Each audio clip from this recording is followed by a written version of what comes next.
से बोला शंकर भगवान की।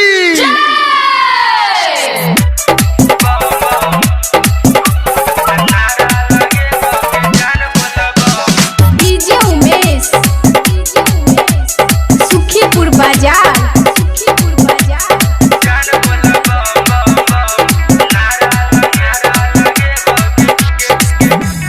सावन महीना में घरे हम अबै, भोला बाबा के नगरिया हम जेबै।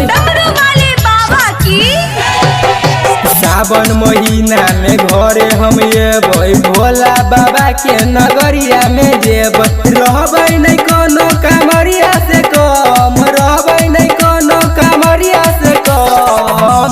आ रास्ता भर पीते जेबौ चिलम, देह में अब जेतै गे हमरा गे दम। रास्ता भर पीते जेबौ चिलम गे जेबौ चिलम, नारा लगेबौ गे जान बोलबम। डीजे पर नचतै कमरिया छमा छम, नारा लगेबौ गे जान बोलबम। प्रेम से बोलिए बाबा नीलकंठ की। डीजे उमेश सुखीपुर बाजार।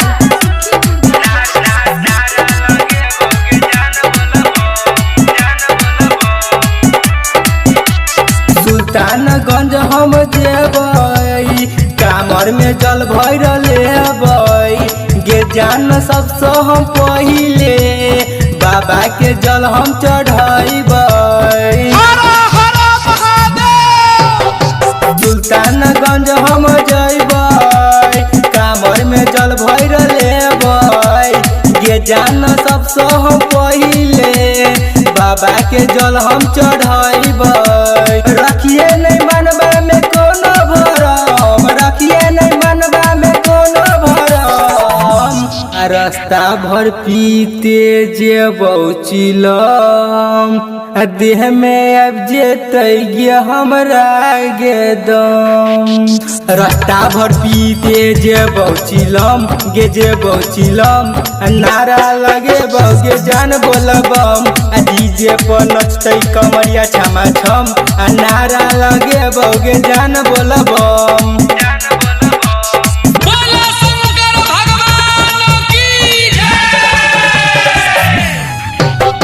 डीजे उमेश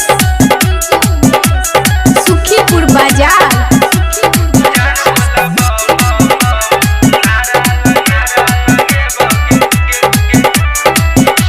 बाबा से तोरा मांग लेबौ, कनिया अपन हम बनेबौ। महिमा पाछै भोले के खालियो हाथे नाई एबौ।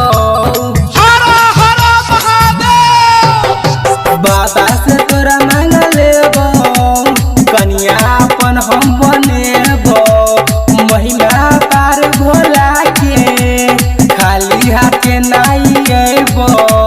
अब नहीं करिए कृष्णा के गम, अब नहीं करिए कृष्णा के गम। आ रास्ता भर पीते जेबौ चिलम, देह में अब जेतै गे हमरा गे दम।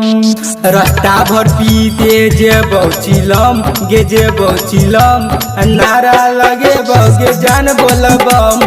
डीजे पर नचतै कमरिया छमा छम, नारा लगेबौ गे जान बोलबम।